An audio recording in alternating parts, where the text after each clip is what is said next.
25일 화요일 새벽입니다. 오늘도 새벽의 말씀으로 기도로 새벽을 깨우시는 여러분 가운데, 새벽 기도 가운데 특별히 하나님께서 큰 은혜 베풀어 주시고 기도하는 것마다 가장 선한 길로 인도하시는 역사가 있기를 간절히 소망합니다. 새벽을 깨우시는 여러분 모두에게 영육간의 강건함 주시기 원하며 오늘 말씀 같이 한번 봉독하겠습니다. 오늘 말씀은 요한복음 1장 19절부터 28절까지 말씀입니다. 유대인들이 예루살렘에서 제사장들과 레위인들을 요한에게 보내어 네가 누구냐 물을 때에 요한의 증언이 이러하니라. 요한이 드러내어 말하고 숨기지 아니하니 드러내어 하는 말이 나는 그리스도가 아니라 한데, 또 묻되 그러면 누구냐 네가 엘리야냐 이르되 나는 아니라. 또 묻되 내가 그 선지자냐 대답하되 아니라. 또 말하되 누구냐 우리를 보낸 이들에게 대답하게 하라. 너는 내게 대하여 무엇이라 하느냐 이르되 나는 선지자 이사야의 말과 같이 주의 길을 곧게 하라고 광야에서 외치는 자의 소리로다 하니라. 그들은 바리새인들이 보낸 자라. 또 물어 이르되 내가 만일 그리스도도 아니요 엘리야도 아니요 그 선지자도 아닐진데 어찌하여 세례를 베푸느냐. 요한이 대답하되 나는 물로 세례를 베풀거니와 너희 가운데 너희가 알지 못하는 한 사람이 있었으니 곧 내 뒤에 오시는 그이라. 나는 그의 신발끈을 풀기도 감당하지 못하겠노라 하더라. 이 일은 요한이 세례 베풀던 곳 요단강 건너편 베다니에서 일어난 일이니라. 아멘. 오늘은 세례 요한에 대한 말씀이죠.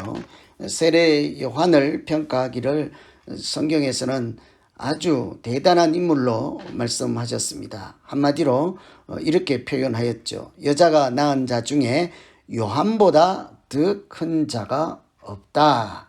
사람 중에 요한이 가장 큰 자다. 이런 평가니까요. 참으로 세례 요한은 예수님으로부터 위대한 인물이라 하는 평가를 받게 되었습니다.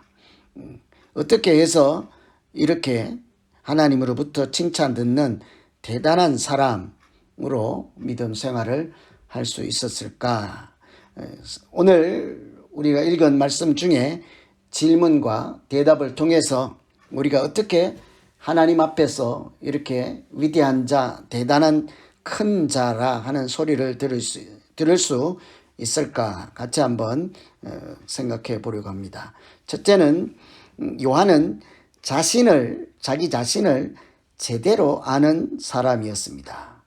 질문이 이렇죠. 19절에 보시면 네가 누구냐? 사람들이 제사장들과 레위인들을 요한에게 보내서 물을 때 질문이 네가 누구냐? 세례 요한에게 하는 질문이죠. 그 질문에 요한의 대답은 나는 광야에서 외치는 자의 소리다. 단적으로 말하면 나는 소리입니다. 소리다. 네가 누구냐? 첫째는 당신이 그리스도냐? 메시아냐? 아니라고 했죠. 엘리야냐? 아니라고 했습니다. 선지자냐?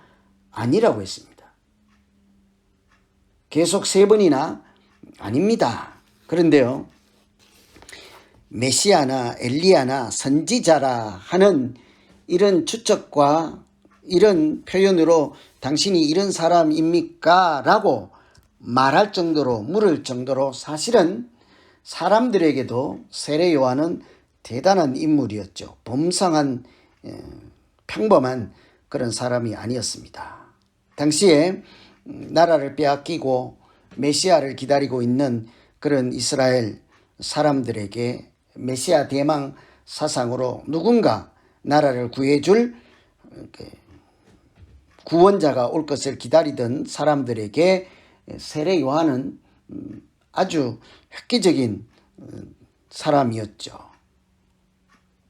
세례를 베풀 때 요단강에서 세례를 베풀 때 많은 사람들이 그 앞에 나와서 세례를 받고 회개하라, 이렇게 천국이 가까이 왔느니라 하는 소리를 듣고 많은 사람들이 몰려왔을 뿐만 아니라 저 사람이 사실은 메시아일까 하는 생각을 할 정도로 사람들의 눈에도 세례 요한은 아주 특별한 사람이었습니다. 그래서 지도자들도 그 사람들을 보내서 세례 요한에게 확인하는 거예요.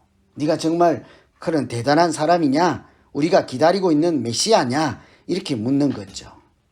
인기가 있고 사람들이 추종하고 따르고 군중이 몰려오고 또 회개하는 역사가 나타나고 교회로 치면 부흥하는 일이 있을 때 사람들이 그를 인정하고 또 대단하다고 이렇게 축혀 세울 때 당신이 어떤 사람입니까? 하면 미혹받은 사람들은 내가 대단한 사람입니다. 내가 바로 당신들을 구원할 사람입니다. 내가 바로 메시아입니다. 라고 사람들을 얼마든지 미혹할 수 있지 않겠습니까? 그런데 이 세례 요한은 자기를 가리켜 나는 그런 사람 아닙니다. 광야에서 외치는 자의 소리일 뿐입니다. 한마디로 하면 나는 소리에 지나지 않는다는 거예요. 나는 소리이다. 여러분, 소리는요 순식간에 사라지고 없어지지 않습니까? 또 소리는요, 소리 그 자체로는 아무 존재 의미가 없습니다. 아무 의미가 없는 소리, 이런저런 소리 시끄럽기만 하는 잡음이지 않겠어요? 언제 소리가 소리다운 가치 있는 그런 소리가 되겠습니까? 그 소리를 통해서 나에게 무엇인가 의미 있는 것이 전달될 때 소리가 그때서 비로소 진정한 소리, 가치 있는 소리가 되는 거예요. 어떤 의미에서 보면 소리는 소리 자체가 아니라 소리를 통해서 전달하는 뜻이 있을 때, 의미가 있을 때 그때 소리는 그 뜻을 전달하는 매개체로서 존재 가치가 있는 것 아니겠어요? 아무 의미 없는 소리, 크게 울릴수록 울리는 괭과리 같다고 하지 않습니까? 아무 의미 없고 시끄러운, 없으면 좋을 듯한 그런 소리 가운데 멜로디가 전달되든지 아름다운 뜻이, 의미가 전달되든지 하늘의 소리를 전달해주는 그런 통로가 되든지 하면 그때는 다른 거예요. 순식간에 사라질지라도 의미를 전달하는 소리는 듣는 사람들에게 아주 귀한 소리가 되는 거죠. 복음의 소리, 찬송의 소리, 칭찬의 소리, 얼마든지 사랑의 소리, 가치 있는 소리잖아요. 세례 요한이 광야에서 외치는 자의 소리일 뿐이다 하는데 어쩌면 순식간에 살아 없어지는 것 같지만 세례 요한의 소리, 왜 그 소리가 그냥 무시할 수 없는 소리이죠? 바로 그 소리에는 예수 그리스도가 전해지는 소리이죠. 예수 그리스도를 알리는 소리, 예수님이 오신다는 예고의 소리, 때가 찼다, 회개하라, 천국이 가까이 왔다 하고 예수님을 준비할 수 있도록 그렇게 예수님을 바라보게 하는 안내자의 소리죠. 어떤 의미에서는 하늘의 소리를 전하는 통로, 바로 세례 요한의 그 전하는 메시지 아니겠어요? 그래서 어쩌면 우리 인생도 소리와 같은 것이라 할 수 있습니다. 그 자체로는 순식간에 사라지고 아무 의미도 없을 수 있죠. 그런데 그 소리 가운데 무엇을 담고 있느냐에 따라 소리가 가치가 달라지듯이 우리가 살아가는 일생도 마찬가지입니다. 그 우리 일생 가운데 무엇을 담느냐예요. 세례 요한이 그 소리에 예수를 전하는 소리가 되어서 그 소리 가운데 예수를 담고 있듯이 우리 인생이, 우리가 오늘 살아가는 하루의 삶이 예수를 담고 있고 하나님의 사랑을 담고 있고 복음을 담고 있다면 그것은 가치 있는 인생, 하나님께서 기뻐하시는 인생 되지 않겠어요? 이처럼 우리가 하나님께 칭찬 듣는 그런 사람은 자기 자신을 잘 아는 사람이죠. 나는 소리에 지나지 않습니다. 그 소리는 예수님을 전하는 소리요, 예수님을 준비하는 소리요, 예수님을 바라보게 하는 복음의 소리 있죠. 그래서 오늘 첫 번째 우리가 기도할 것은 하나님 아버지, 소리와 같이 순식간에 사라지고 잘못하면 아무 의미도 전달하지 못하고 잡음처럼 들릴 수밖에 없는 소리, 그렇지만 거기 사랑의 메시지를 담고 복음의 메시지를 담아서 하나님도 기뻐하시고 우리 자신도 행복할 수 있는 그런 소리와 같은, 마치 세례 요한의 소리와 같고 하늘의 메시지를 전하는 하늘의 소리와 같은 우리 인생, 우리 하루하루 삶이 되게 해 주십시오. 그냥 아무 의미 없이 시끄러운 잡음으로 끝나지 않게 하시고 아름다운 내용을, 아름다운 이야기를 담고 있는 의미 있는 소리가 되게 해 주십시오. 이렇게 기도하면 되겠습니다. 두 번째로 세례 요한은 사명을 잘 아는 사람이에요. 그러니 여자가 낳은 자 중에 요한보다 큰 자가 없다. 자기를 잘 아니까 그런 소리를 듣기도 하고 자기 사명이 무엇인지를 분명히 알기 때문에 그런 소리를 듣는 거예요. 두 번째 질문은 어찌하여 세례를 주느냐, 이렇게 질문을 받았죠. 어찌하여, 네가 누구냐 하는 것이 첫 번째 질문이었고요. 두 번째 질문은 어찌하여 세례를 주느냐 라고 할 때 그는 나를 추종하고 나를 섬기고 나를 숭배하라 이렇게 하지 않죠. 내가 주인공이 아닙니다.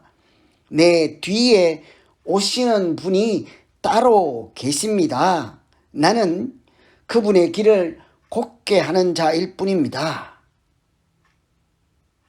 세례 요한은 소리로서 자기가 해야 될 일이 무엇인지를 분명히 알고 있는 사람이었죠. 그는 예수님이 오시는 길을 준비하는 자일 뿐이었어요. 사람들이 예수님을 영접할 수 있도록, 예수를 맞이할 수 있도록, 회개할 수 있도록 물로 세례를 주고 그들의 마음을 돌이켜 땅에 고정되어 있는 눈을 들어 하늘을 바라보게 하는 그런 사람이었죠.